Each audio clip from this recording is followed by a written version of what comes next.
ketika dahulu di zaman azali, at the day of promises, ketika yang dicipta oleh Allah bukan jagat raya dalam bentuk fisikal ini, tetapi baru dalam bentuk spirit ataupun ruh. Allah berkenan bertitah kepada Nabi Muhammad, "Ya Muhammad, khalaqtul bashar." Muhammad, aku berkenan untuk mencipta spesies manusia. Ana uhibbum hubban jamma.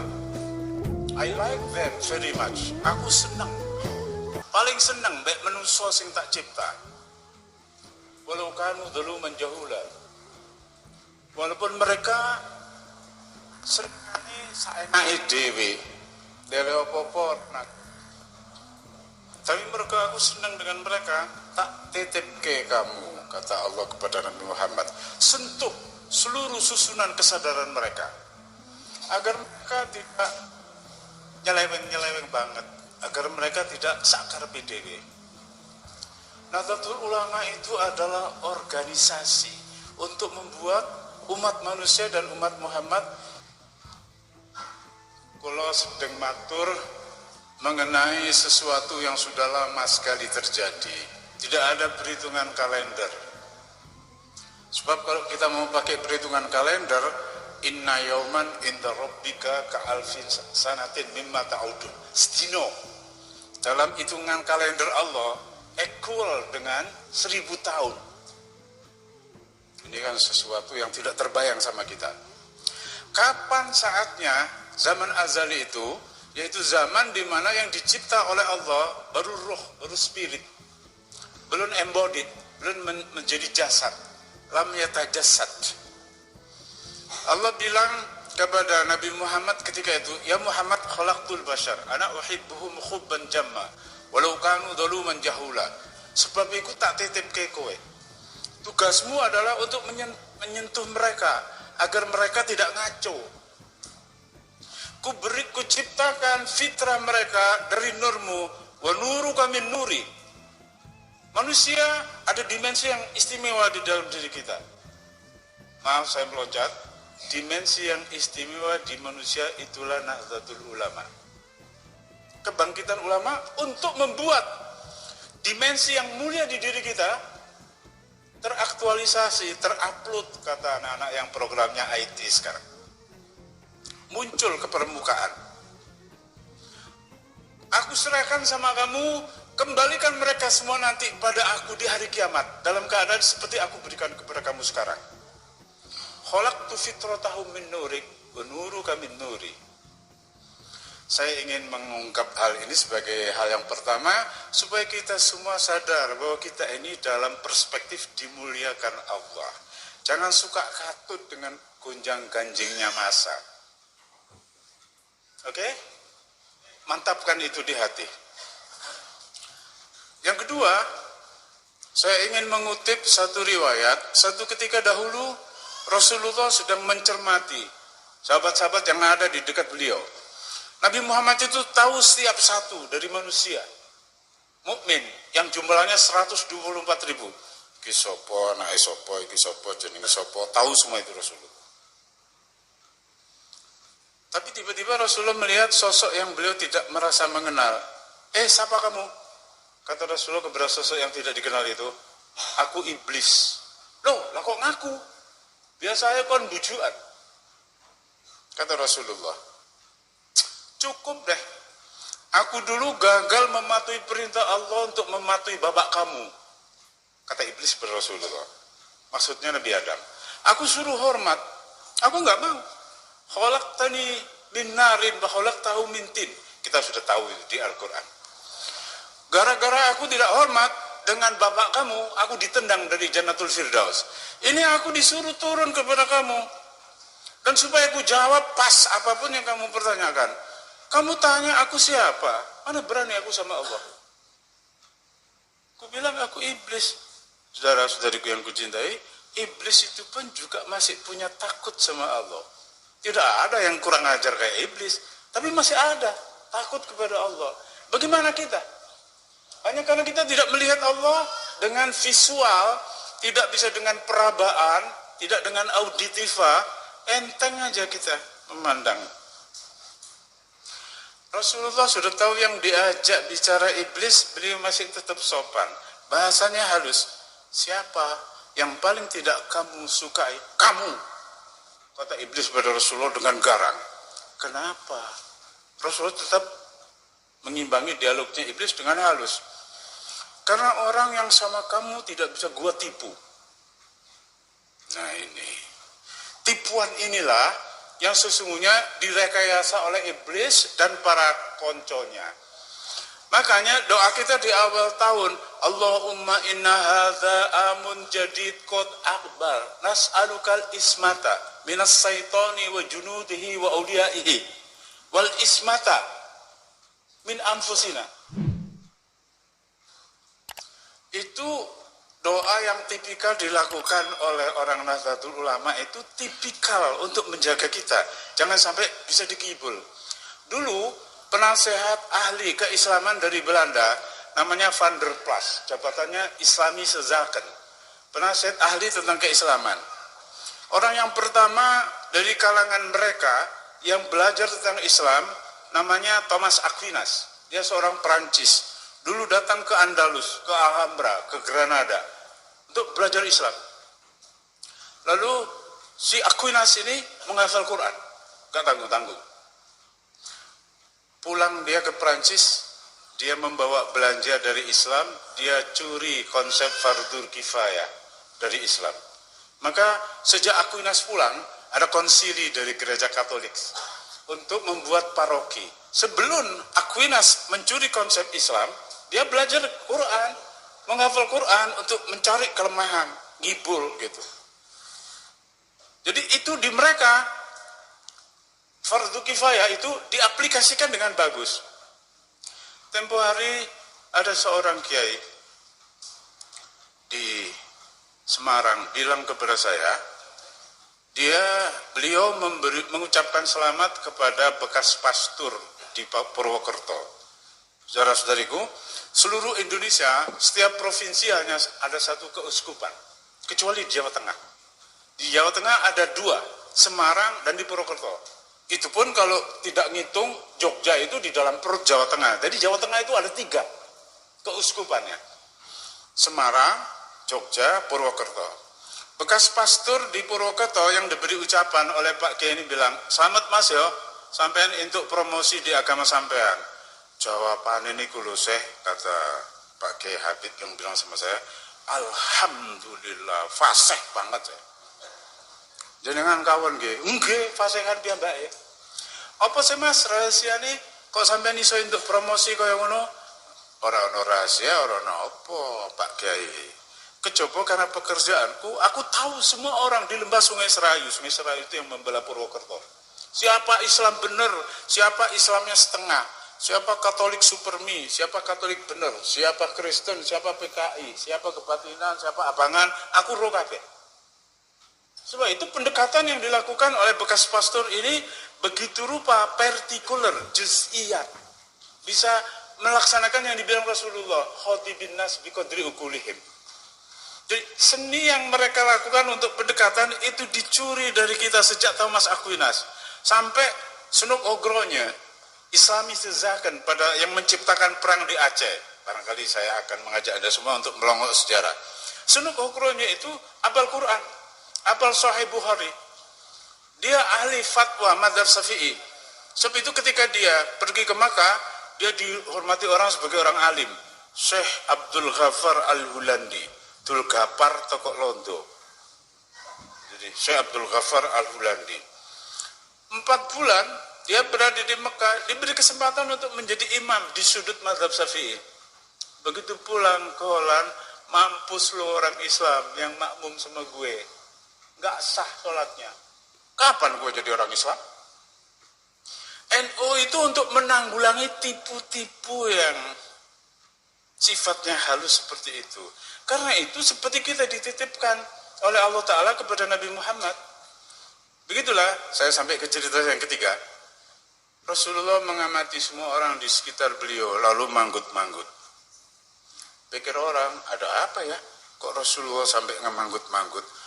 Terus Rasulullah menarik tulang punggungnya agak ke kanan, dagunya agak ke atas, melihat kejauhan ngangguk-ngangguk, alhamdulillah. Kata Sayyidina Umar yang di dekat Rasulullah, apaan ya Rasulullah yang alhamdulillah? Alhamdulillah, kamu semua begitu cinta dan patuh sama aku. Maka proses aku menjalankan risalah rahmat yang disuruh oleh Allah Ta'ala disampaikan kepada kamu, lancar ku sampaikan, lancar kamu terima, lancar kamu absorb, lancar kamu wujudkan. Sebagai mental attitude, sebagai akhlak.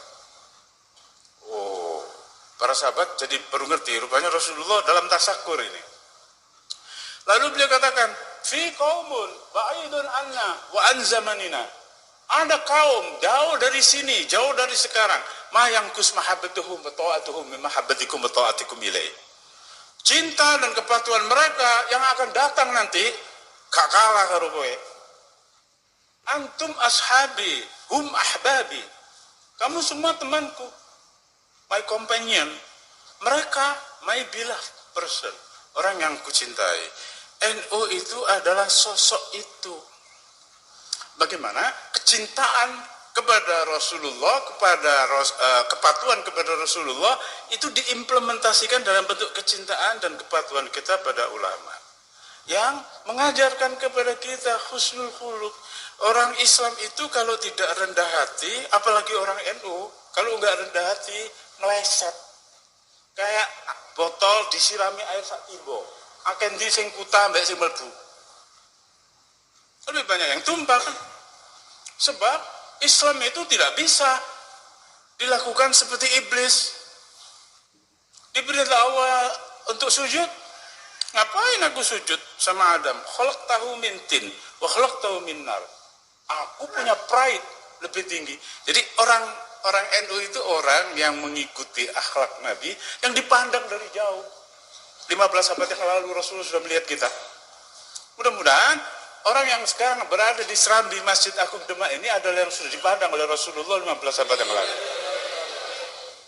Apakah Anda betul merasa di depan Anda ada Rasulullah? Tadi ada doa yang dipanjatkan di doa Sintuturul. Wa taj'alana fi hadrati hadzal habib minal hadirin. Engko nek krungu sampeyan malaikat temenan tah kuwi. Kira-kira gimana kalau kalian dengar suara malaikat? Wa taj'alana, ucapkan. Wa taj'alana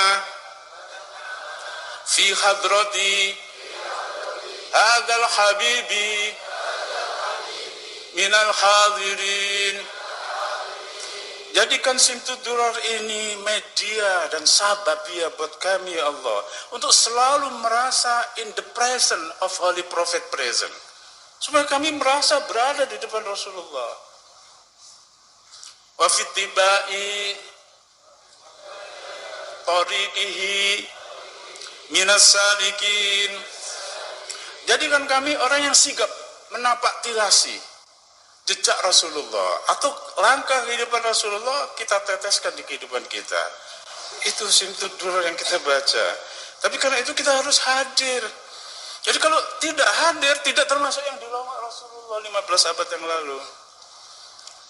Maka ucapan bersama saya, Rasulullah nadhiri, aku didelok Kanjeng Nabi. Ojo guyon loh ya. Aku disawang Kanjeng Nabi. Rasulullah syahidi. Rasulullah menyaksikan aku. Rasulullah ma'i. Rasulullah bersama aku dalam aku berpikir kreatif, dalam mengembangkan kinerja atau produktivitas, dalam aku punya interdependensi atau intercommunicationship dengan siapapun. Nah, Nahdlatul Ulama itu adalah menghadirkan warna keberadaan Rasulullah. Dalam kita berpikir kreatif, dalam kita mengembangkan kinerja dan produktivitas, dalam kita berinteraksi dengan siapapun.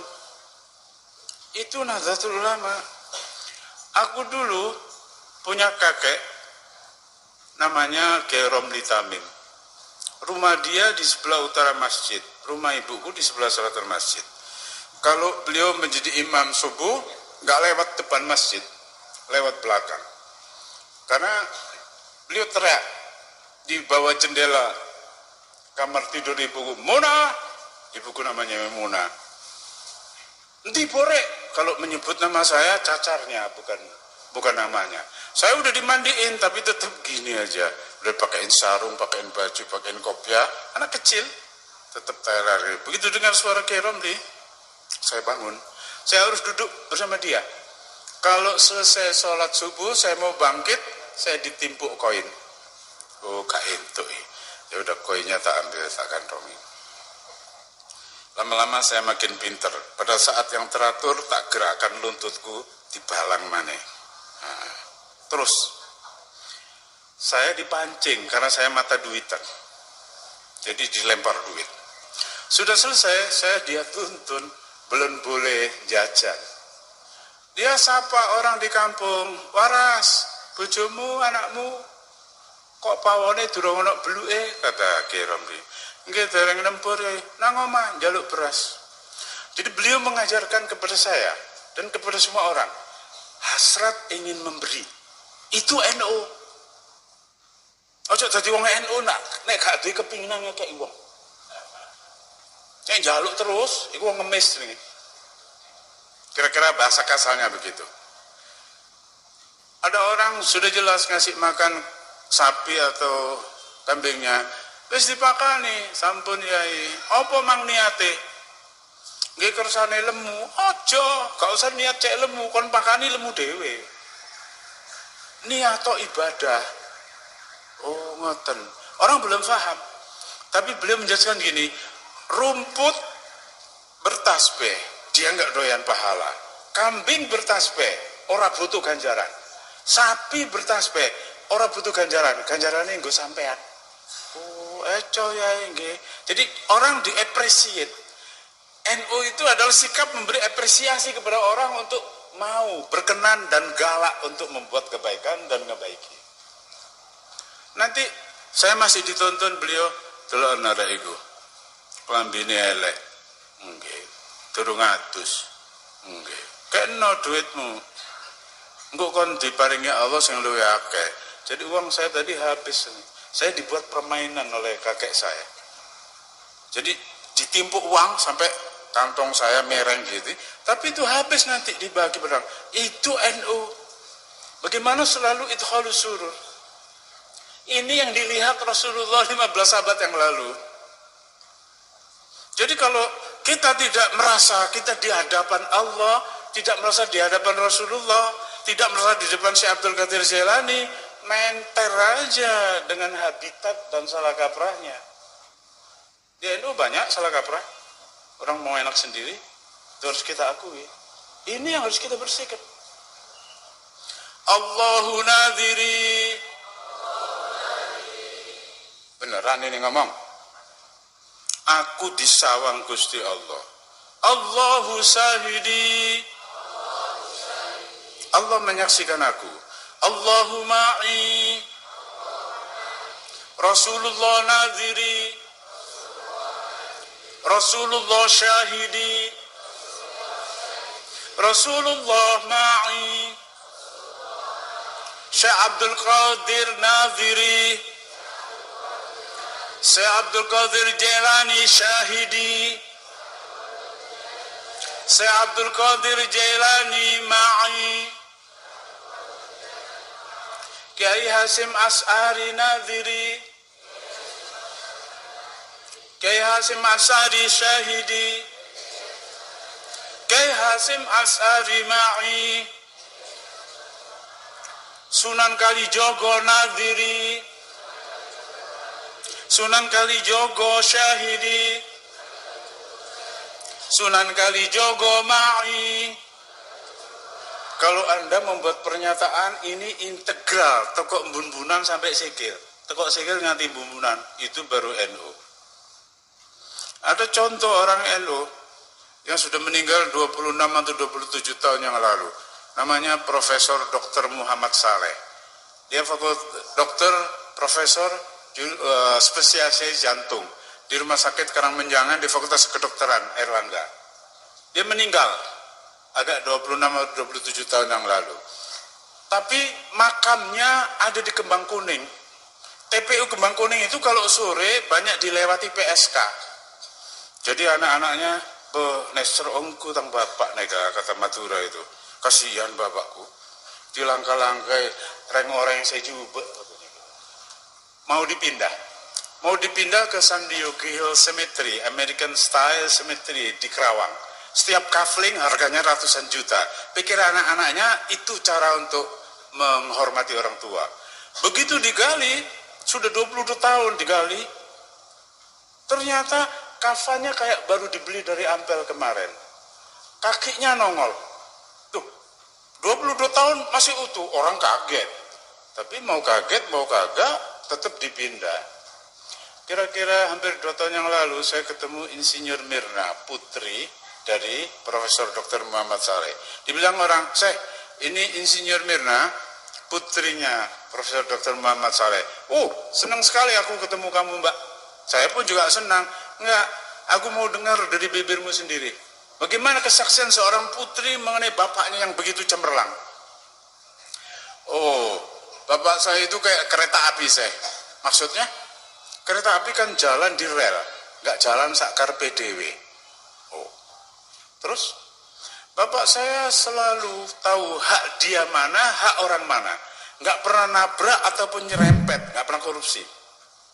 Terus, bapak saya selalu punya hati untuk ngebaikin orang.